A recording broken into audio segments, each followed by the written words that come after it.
Hello, welcome to a special episode of our Chinese martial arts poetry series. So I'm filming this on the day of the eclipse. Unfortunately, due to timing and planning, I don't know when this is going to get out exactly, but I wanted to celebrate the eclipse with something. So, when I started this series, we started with the movement from 18 Lohan called Lohan puts on the coat, or Lohan puts on the robe, or dons the robe. And I did this at a time when it was starting to get really cold during winter, and it was kind of inspired by my need to put on a coat.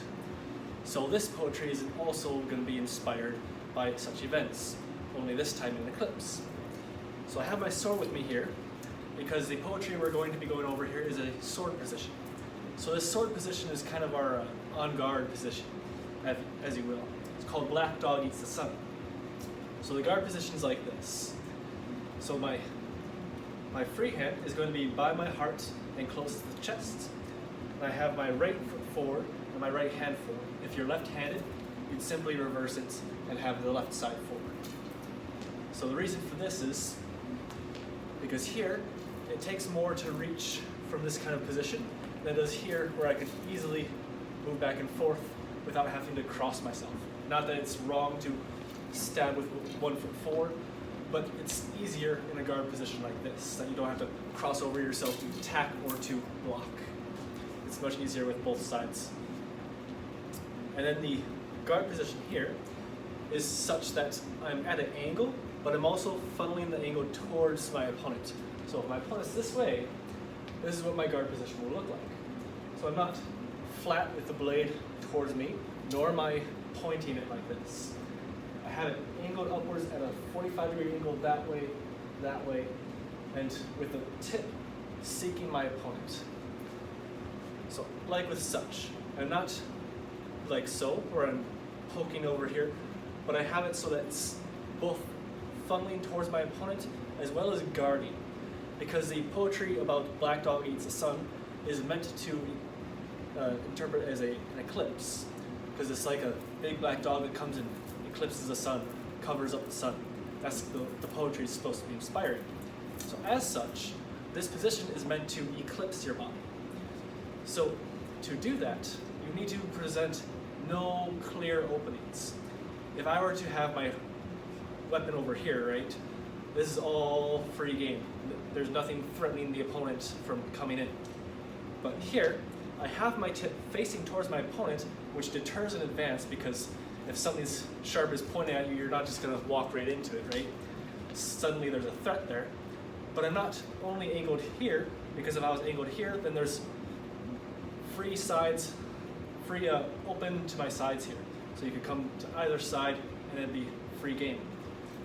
So here I have to angle my blade at a good angle so that I'm covered, so that, you know, if I go like this, I'm essentially tracing my body up and down, so that when I'm in this position, all I have to do to cover my body is just small movements, small efficient movements. So I don't need to do these big blocks or anything like that. But if something is coming to this side, I just need to block a little bit. If something's coming to this side, just need to block a little bit. So that's really the point there.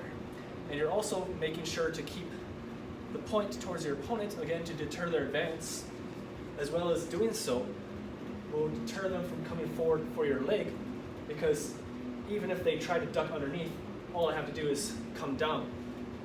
And if they were coming forward, right, they have to know that as they're coming forward, that blade is right there and it could come right at them.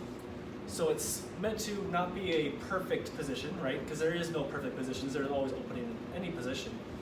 But it's meant to clear away any perception that the opponent might have that they have an easy advantage to get to one side or the other. So they should not be able to just clear to this side and then not have me threaten them, or to that side. So no matter what, I should have just clean, efficient movements to cover my body for wherever might be slightly open, where I have my positioning here to deter advances and to cover my body as much as possible within any given static position. And the hand here is behind, not at the wrist here. You'll see this in other positions, which denotes that you're going to be using two hands in sword forms. But here we're going to have it back by the heart, because it's meant to hide behind the blade. One of the biggest principles we always talk about is always keep the hands up, right? This is true for both weapons and empty hand combat. In this case, your hands is the weapon. So I like to use the phrase, keep your weapon between you and your opponent. So eclipse your body. So in this, if I'm here, right, now there's this open that I'm presenting to the opponent here. Because now they can come in and go for that wrist. So here I keep it close and by the heart, so that it's both covered, and if need be, if they happen to get through my guard, I can at least use this as a block that I'll probably lose the arm, but I might be able to get in a kill shot while they're dealing with that. So it's more of a secondary defensive maneuver. But you're trying to eclipse as much as possible. So that's the Black Dog Eats the Sun posture from Chinese Swordsmanship. Thank you very much. Happy Eclipse.